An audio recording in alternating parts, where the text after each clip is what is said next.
출애굽기, 오늘은 출애굽기 10장 1절부터 10장 전장을 한번 보겠는데 하는 데까지 하겠습니다. 네. 자, 10장에서 일단 첫 번째 단락이 11절까지네요. 그죠? 11절까지인데 여기에서 특별히 꼭 짚고 넘어갈 것이나 질문이나 우리가 토론하부르트 할 부분이 뭐가 있을까요? 제 자신도 그렇고 많은 사람들이 이 바로의 마음을 강팍하게 했는데 바로 자신이 마음을 강팍하게 했는지 아니면 여호와께서 이렇게 강팍하게 하셨는지. 왜냐하면 여호와께서는 우리의 자유의지를 주셨다는 강한 신학적인 신념이 있는데 그것을 건드리는 것 같아서 그것에 대해서 한번 얘기해 봤으면 좋겠어요. 굉장히 어려운 것을. 네. 처음부터 해봅시다. 그러면 여기 완강하게 함은 개역 개정을 보겠는데요. 자, 저희가 사용하는 이 원어를 보고 모든 문법과 이제 그것을 영어로 직역하는 그런 저희가 앱을 사용하고 있는데, 그러면 이 완강하게 함은 그 마음으로 이제 번역을 했는데 그 레브라는 게 제가 알기로는 레브가 히브리어로는 마음이라고 그러면 굉장히 추상적이고 이렇게 감정을 얘기하냐 여기냐 이제 굉장히 복잡한 것 같은데, 마음은 히브리어적 개념에서는 마인드를 얘기한다는 거, 우리가 생각. 그것을 그죠, 생각 마인드를 얘기한다는 것을 우리가 짚고 넘어가겠습니다. 네. 그렇게 이해를 하고 있다는 거죠. 히브리적 개념 안에서는 그게 어떤 감정적인 얘기가 아니라는 거죠. 오케이. 그러면은 지금 바로의 생각을 완강하게 한다는 이 완강하다는 단어를 우리가 볼 수밖에 없는데요. 근데 사실 이 부분은 이게 굉장히 깊은 공부가 될 수밖에 없는 게, 이 완강하게 한다는 것을 이미 예수님이래 하나님께서 앞서 미리 말씀하신 거잖아요. 그렇죠. 네, 그 다음에 과정이 저는 있다고 생각을 하는데, 어쨌든 10장에 와서는 절대적으로 딱 9장 바로 전까지는 사실은 바로가 바로 35절 보면 돼요. 9장 35절에 보면 바로의 생각이 완악하여 이스라엘 자손을 내보내지 아니하였으니 여호와께서 모세에게 말씀하신 것 같더라. 그러니까 하나님께서 결국은 모세한테 바로의 마음은 완악해서 내보내지 않을 것이다 라고 모세에게 미리 앞서 말씀하신 거잖아요. 그래서 9장 35절까지는 딱 바로가 주어가 되는 것을 우리가 볼 수가 있어요. 방금 말씀하신 게 이제 자유의지, 그러니까 자유의지가 없는 거냐, 하나님이 그냥 로봇처럼 바로를 컨트롤하는 게 지금 이슈냐, 이제 이게 질문이잖아요. 그렇죠. 근데 제가 봤었을 때는 바로 35절, 그러니까 9장 35절 말씀에 보면은 이 바로의 마음이 완약하여, 그러니까 바로가 이제 그렇게 딱 작정을 했다라는 거잖아요. 바로가 그렇죠. 주어란 말이에요. 근데 제가 10장에서의 차이점을 보게 되면 10장 전체와 이제 계속 읽어 나가면은 그 다음서부터는 여호와가 이제 바로의 마음을 완강하게 하셨다 이렇게 표현을 하고 있는 것을 우리가 10장 1절에서 봤기 때문에 이제 이 자유의지 얘기를 하게 되는데, 이 히브리어 단어가 뭡니까? 이 완강이라는 게 카베드, 히필이에요. 히필이면 무슨 뜻입니까? 문법적. 하게 하다라는 뜻이에요. 완강하게 하다. 네. 근데 그 전에 35절에는 그게 완강하다라는 뜻을 또 하작이라고 적었어요. 그러니까 이 말의 뜻이 그래요? 달라요. 단어가. 그게 굉장히 중요한 힌트라고 저는 생각합니다. 개인적으로. 왜냐하면 10장 20절에도 완악하게 하셨다는데 그것도 하작이라는 거였어요. 하작이라는 단어는 무슨 뜻인가요? strong하다, 강하게 하다. 강하게. 완강이 맞네요. 강하게 하다. 네. 그럼 여기 1절에서는 그 단어가 아니고 카보드를 쓴단 말이죠. 카베드. 어렵게 처음부터 어려운 걸 너무 하는 것 같은데. 아니요, 저는 좋은 것 같아요. 네, 이것만 갖고 그냥 15분을 해도 저는 별 문제가 없을 것 같은 생각이 드는데, 굉장히 지금 잘 진행이 되고 있는 것 같습니다. 그러면 그러니까 저는 그러면 35절에 하자크라는 단어가 이제 강하게 하다. 그러니까 그걸 어떤 생각이 드느냐면 지금 막 갑자기 생각이 난 거는 아닌데, 그러니까 제가 이제 이걸 쭉 몇 번을 보면서 이제 든 생각이 무엇이냐면 이미 갖고 있는 것을, 그러니까 저는 바로가 이미 작정한 게 있다라고 생각을 한다는 거예요. 오케이. 네, 저는 이제 이 배경을 본다면은 이집트라는 이 당시 이집트는 뭐 고대 근동에서 이거 막강한 왕국이잖아요. 그렇죠. 네, 그거를 저는 배제할 수 없다고 생각을 해요. 그러니까 이게 어마어마하게 막강한 왕국이고 이미 고대 근동이라는 어떤 전체적인 그 배경 속에서, 그다음에 바로라는 존재가 지금 거의 이게 신이죠. 그죠? 그 태양신의 아들 아닌가? 그렇죠. 네. 제가 알기로는 이제 태양신의 아들로서 이게 신과 같은 존재인데, 지금 신과 같은 존재 앞에서 지금 유데이바베 이스라엘의 하나님을 이제 모세가 막 이제 거론을 하면서 얘기를 시작하니까 이제 바로가 뭐야 뭔데 내가 나보고 순종하라고 이렇게 뭐 좀 그런 반응을 하잖아요. 제가 봤었을 때 이러한 배경을 가졌었을 때 바로가 쉽게 생각할 수 있는 입장은 아닌 것 같아요. 특별히 이 히브리 이 당시는 뭐 이스라엘이라는 백성도 아니고 아직 히브리 종들이잖아요. 그러니까 그 클래스가 계급 사회로 하자면은 이제 완전 이집트 왕국을 위해서 일하는 계급층이잖아요. 노예라고 하자면 이제 노예라고 할 수 있지만, 그런 가운데서 이렇게 바로의 생각이 이렇게 잘못했어 이렇게 하는 게 저는, 그러니까 이미 바로가 갖고 있는 생각을 더 강하게 이제 점점 막 절대로 나는 내보내지 않을 거야 막 이런 게, 그러니까 그것을 하나님께서 허락하셨다라는 그런 생각도 저는. 네, 저도 그 다른 측면으로 볼 수 있는 게 10절에 보면 바로가 그들에게 이르되 내가 너희와 너희 아들을 보내면 여호와가 너희와 함께 함과 같으니라 라는 표현을 썼거든요. 이것이 나쁜 것이라고 했는데 실제적인 원문을 보면 이 나쁜 놈들아 이렇게 얘기를 하는 거거든요. 그렇죠. 예, 그렇게 표현하는 건데 번역이 조금 이렇게 헷갈리게 돼 있는데, 너희와 함께 한다라는 표현의 한글을 보면, 왜냐하면 아직도 자기가 섬기고 있는 아니면 자기가 신이라는 것에 대한 그것을 아직 완전하게 여호와를 모든 창조의 근원이시고 모든 신들보다 위에 있다라고 해서 인정을 안 한 상태라는 거죠. 이 재앙이 완전하게 여호와 하나님이 모든 신들 위에 뛰어난 신이라는 것을 인정하지 않았기 때문에 아직도 그 마음 가운데 그게 자기가 신이라는 것과 여호와가 참 하나님의 유일한 신이라는 것에 마음의 충돌이 아직도 있는 것 같아요. 그렇기 때문에 자기가 마음을 더 완악하게 한 게 아닌가라는 것을 추측해 볼 수 있는 것 같아요. 다시 한번 10절에 대해서 다시 한번 제가 이해가 잘 안 됐어요. 여기에서 얘기를 하는 게 뭐냐면 여호와가 너희와 함께 한다라는 것에 대해서 동의를 못하는 거죠. 왜냐하면 아이와 어른과 가축들이 모두 나갈 때 그때 어른과 아이가 같이 나간다는 것 자체를 보면 사람들이 여호와가 함께 한다라는 것에 대한, 그러니까 자기가 신과 신의 지금 아직까지 대결 상태에 있다라는 거죠. 완전한 여호와를 인정하지 못하는 상태이기 때문에 이해가 잘 안 되나요?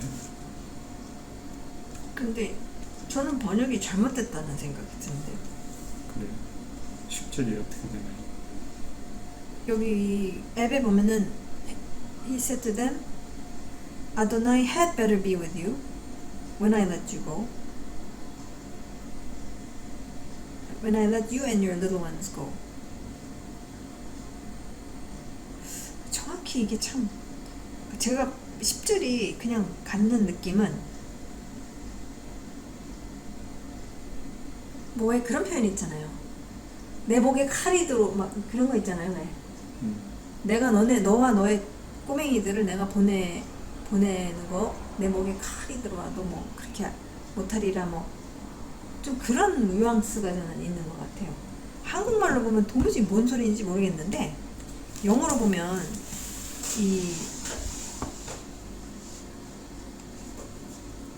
그러면서 이제 하는 얘기가 너희는 사악한 생각을 하고 있다 이렇게 얘기를 하는 거잖아요. 그냥 지금 나를 속이고 너네 지금 이 여호와를 예배한다고 저기 광야에 가가지고 분명히 너 칠 거지. 너네 너 꽁꽁이 속을 내가 다 알아. 좀 뭐 그런 거 같은데요.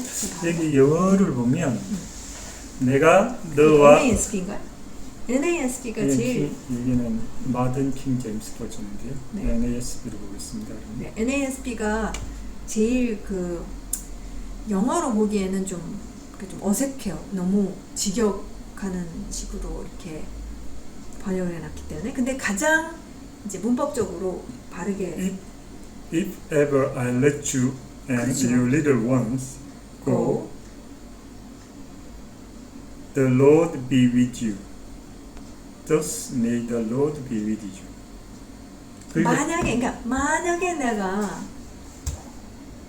너와 너의 꼬맹이들을 같이 내가 보내는 날이 있으면은 그래 그럼 여호와가 너와 함께 있어라. 얘라. 그 다음에 이제 한 얘기가 뭐라고 그러죠? 너에게는 너는 나쁜 생각을 하고 있다. 이게 그런 뉘앙스예요 지금. 그러네. 네. 나 안 보내겠다고 결정한 거잖아요. 네, 결정한 표현이네. 이 나쁜 것들 너 꿍꿍이 속있지. 내가 다 모를 줄 알고 내가 다 알아. 너랑 너의 꼬맹이들 다 데리고 가가지고 지금 튀려고 그러지. 너 지금 이집트 튀려고 그러지. 이거예요. 그러네요. 이게 그러니까 만약에 그렇게 내가 너네를 그렇게 보낸다면은 여호와께서 너희와 함께하리라. 안 보낸다 이거. 내가 목에 칼이 들어와도 난 안 보낸다 이 얘기로. 저 뉘앙스는 그렇게 받아들여진단 말이에요. 한국말로는 도저히 좀 너무 나이스해요. 바로의 모든 말이. 내가 너희와 너희의 어린아이들을 보내면 여호와가 너희와 함께함과 같으니라. 보라 그것이 너희에게는 나쁜 것이니라. 그런 게 아니에요. 새 번역은 뭐라고 나와 있어요? 새 번역을 한번 보면은 조금 더 이 뉘앙스를 캐치를 하지 않았을까라는 생각이 드는데 어쨌든 개역개정은 이게 참 그 11절 그렇게 하지 말고 바로가 너무 나이스해요. 이거 no way 말도 안 돼. 이렇게 절대로 안 돼. 너희 장정만 가서 여호와를 섬기라. 이것이 너희가 구하는 바 아니냐? 이에 그들이 바로 앞에서 쫓겨나니라. 왜냐면 원래는 바로가 메뚜기 어쩌고저쩌고 얘기했는데 안 된다고 그랬다가 신하들이 7절에 바로의 신하들이 그에게 말하되 어느 때까지 이 사람이 우리의 함정이 되리까? 그 사람들을 보내어 그들의 하나님 여호와를 섬기게 하소서. 왕은 아직도 이집트가 망한 줄 알지 못하시나이까? 그렇게 신하들이 이제 막 했잖아요. 7절. 그랬더니 이제 8절에서 다시 바로에게 모세와 아론을 불렀단 말이에요. 그게 이제 배경이란 말이에요. 문맥상. 다시 데려오니 바로가 그들에게 이르되 알았어. 그럼 가서 너희 하나님 여호와를 섬기라. 그 다음에 물어보는 게 갈자는 누구냐? 누구 하려고 그래? 다 갈 거죠. 그렇죠. 어른들만 보낸다라는 것은 결국은 어른들만 가는 게 아니고 다시 또 그렇죠. 인지를 잡아놓는 거죠. 이게 인질인 거야. 그러니까 절대 치지 못하게 내가 인질 잡아놓을 테니까 갔다 와. 저도 딱 그건데 이제 한국말로는 좀 이렇게 번역이 됐네요. 근데 그거랑 이 완강한 거랑은 그러면 연결이 되나요? 그러니까 저는 완강함의 표현이네요. 그렇죠. 이게 바로가 절대 내가 너네 꽁꽁이 속 다 알아. 내가 다 알고 있어. 다 꿰고 있으니까 안 돼. 그러니까 그게 이제 결국 딱 바로의 작정한 거를 이게 더욱더 막 어려움이 팍 임해도 그것이 이익해 하는 좀 승부욕? 뭐 그런 것 같이 느껴지는데. 그래서 저는 완악하게 한 거를 카베드 말고 하작 더 강하게 하다. 근데 이게 좀 그러니까 바로가 이미 갖고 있는 어떤 태도를 이미 갖고 있는 거잖아요. 선택하고 있는 것을 하나님께서 오케이 더 이렇게 그냥 그렇게 갈 수 있게 두신다라는 생각도 드는데, 근데 저는 그런 생각도 하게 됐어요. 이게 자유의지냐, 뭐 하나님이 뭐 로봇처럼 이렇게 바로를 컨트롤하시는 거냐인데, 이 사도 바울의 입장에서 보면은 사도 바울이 로마서에서 뭐라고 그러냐면 토기와 토기. 그렇죠, 맞아요. 그러니까 주권자가 그렇게 하시겠다는 것에 대해서, 그러니까 결국에는 우리가 피조물로서 우리가 왈가왈부할 수 있는 사실 그거가 안 된다라는 것을 사도 바울이 저는 종지부를 찍는다라는 생각이 들어요. 그게 몇 장이죠? 로마서 9장인가 그럴 거예요. 그게 그 파트도 중요하지 않을까. 이제 물론 이제 이런 바로가 갖고 있는 바로의 본인의 선택이 있는 거를 이제 하나님께서는 그것이 그냥 계속해서 이루어질 수 있도록, 그 다음에 이제 하나님께서 바로의 이러한 선택을 사용하셔서 이제 하나님의 그걸 나타내시겠다고 이제 말씀하시잖아요. 예, 뭐 2절이에요. 2절. 10장 2절. 내가 애굽에서 행한 일들 곧 내가 그들 가운데서 행한 표징을 내 아들과 내 자손의 귀에 전하기 위함이라. 예, 그 완강하게 함은 너희는 내가 여호와인 줄 알리라. 이제 이런 목적으로 이제 사용하신다라는 그런 말씀인데. 9장. 네. 로마서 9장 어디 9절 한번 읽어봐 주시겠어요? 이게 굉장히 중요한 포인트 같아요. 궁극적으로는. 이 사람아, 9장 20절부터 24절까지입니다. 이 사람아, 내가 누구이길래 감히 하나님께 반문하느냐? 지음을 받은 물건이 지은 자에게 어찌 나를 이같이 만들었느냐 말하겠느냐? 토기장이가 진흙 한 덩어리로 하나는 귀히 쓸 그릇을, 하나는 천히 쓸 그릇을 만들 권한이 없느냐? 만일 하나님이 그의 진노를 보이시고 그의 능력을 알게 하고자 하사 메라 시기로 준비된 진노의 그릇을 오래 참으심으로 관용하시고 이건 맞네. 네, 하여튼 주권자라는 거죠. 하나님이 그렇죠. 결국은 주권자인데 그렇게 로봇처럼 막 이렇게 자율성을 이렇게 막 침범하시라기보다 바로는 바로대로 이제 이미 결정한. 하나님의 목적은 있으시기는 하다는 것도 있다라는 거예요. 그냥 무조건 뭐 바로의 마음을 그냥 막 그렇게 하도록 더욱더 이렇게, 그걸 뭐라 그러죠? 마음이 완강해지는 게 뭐죠? 화인 맞은 자. 화인 맞은 자. 예, 그 말씀도 이제 신약에 나오잖아요. 화인 맞은 자처럼 이게 더욱더 이렇게 강력하게 되는, 예, 그것을 허락하시는데, 하나님의 목적은 이 이스라엘 백성, 특히 그 다음 세대, 그러니까 너희는 내가 여호와인 줄을 알리라. 내 아들과 내 자손의 귀에 전하기 위함이라. 어떤 목적이 있다라는 거, 그거는 제가 그렇죠. 이게 때가 아직은 차지 않았다라는 그런 생각이 들고, 결국은 10장, 11장까지 그리고 12장 6월절까지 감으로 인해서 진정한 예수님까지 연결되는 게 아니겠습니까? 여기서 끝나버리면 주님께서 오시는 그 완벽한 그 스토리에서 안 맞기 때문에 그것까지 계획하신 게 아닌가라는 생각이 듭니다. 6월절 이 클라이막스이기 때문에. 출애굽이. 그렇죠. 네. 왜냐하면 우리가 그 예수님 때문에 복음이 이방인까지 흘러가게 되고. 점프를 하셨어요. 엄청 점프를 하셨어요. 그렇군요. 어쨌든 이제 이 본문에 이제 충실을 하자면 이제 결국은 자손에게 보내기 위해서 결국은 모든 표징을 주셨는데 아직은 때가 이르지 않았다라는 것이 아마 무적까지 보이는. 근데 이게 또 중요한 게, 사실은 이 이집트가 그 당시 고대 근동 사회에서 어마어마한 왕국으로서 그들의 사실 이 10가지 재앙이 그들의 신과 관계된 거잖아요. 그러니까 거기에 대한 대결을 통해서 창조주가 탁월하시다라는 메시지잖아요. 사실 그렇죠. 이집트인들에게도. 왜냐면 이집트인들은 전혀 하나님을 모르신, 창조주 하나님을 모르시니까, 그러니까 이집트인들에게도 이게 증거를 하시는 거고, 이제 이스라엘 백성에게, 앞으로 이제 이스라엘이 백성이 되게 될, 제사장 나라와 백성이 될 텐데 이스라엘에게도 이제 그렇게 하시는 게 아닌가. 그렇게 하신다고 하셨으니까. 네, 그러면 지금 몇 분이 지났나요? 21분. 21분. 자, 그러면 여기서 저희가 이 그러면 11절까지, 그죠? 제가 11절까지 한 거네요. 네. 네. 그렇게 그럼 11절까지 하고 부부가 합으로 다 가능하다는 것을 계속해서 저희가 실험 삼아 보여드리도록 하겠습니다. 바이바이. 바이바이.